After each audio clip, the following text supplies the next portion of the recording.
நண்பர்களே வணக்கம்.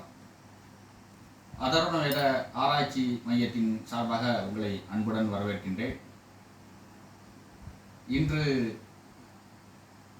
ஒரு நன்னாள், பௌர்ணமி திதி ஆரம்பிக்கின்றது.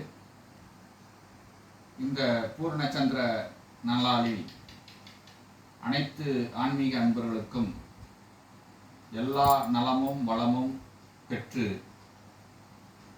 விஷ்ணுமாயா பேரொருளால் அனைவருக்கும் நலம் உண்டாக இறைவனை பிரார்த்தனை செய்கின்றேன்.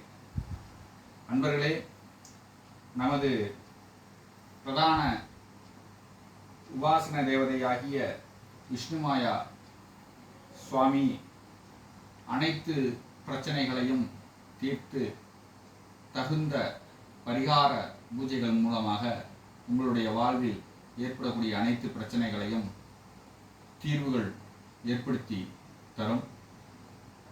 சுவாமி முழு பிரசாத சித்தி கொடுக்கக்கூடிய ஒரு அகிலத்தை ஆளுகின்ற பிரதான தெய்வம். சுவாமி சித்திர பிரசாதியும் சித்திரகோபியும் ஆகும். சுவாமி எந்த பாவத்தில் நாம் வணங்குகின்றோமோ அந்த பாவத்தன்மையில் சுவாமி நமக்கு நலம் கொடுப்பார். தீது செய்தால் சுவாமி நம்மளை கோபிப்பார். சுவாமியிடம் நாம் ஒரு தகப்பன் மகன் ஸ்தானத்தில் இருந்து சுவாமியை முழுமையாக நம்பி நமது வாழ்வில் ஏற்படக்கூடிய அனைத்து பிரச்சனைகளுக்கும் சுவாமி ஒரு நல்லதொரு தீர்வை ஏற்படுத்தி தருவார் என்பது திண்ணம்.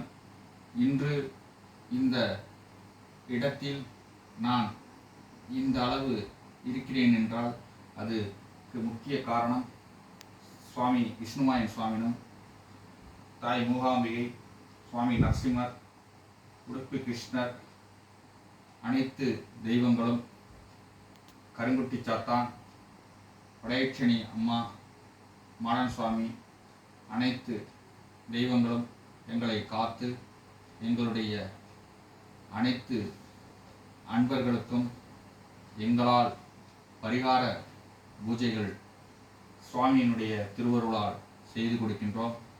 திருமண தடை, காரிய தடை, குழந்தையின்மை, தொழிலில் தடை, அனைத்து பிரச்சனைகளுக்கும் சுவாமி மூலமாக நாங்கள் பரிகாரங்கள் செய்து கொடுக்கின்றோம். சுவாமி தக்க ஒரு பிரசாதத்தை அன்பர்களுக்கு அளிக்கின்றார்.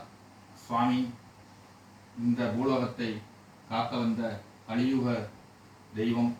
சுவாமியை அனுதினமும் ஓம் விஷ்ணுமாயே நமக என்று தியானித்தால் எல்லா வளமும் நமக்கு தந்தருள்வார் என்பது உண்மை. எனவே அன்பர்கள் அனுதினமும் விஷ்ணுமாயன் சுவாமினை நம என்று வணங்கி உங்கள் வாழ்வில் முன்னெடுத்து செல்லுங்கள் என்று அன்புடன் கேட்டுக்கொள்கிறேன். நன்றி, வணக்கம்.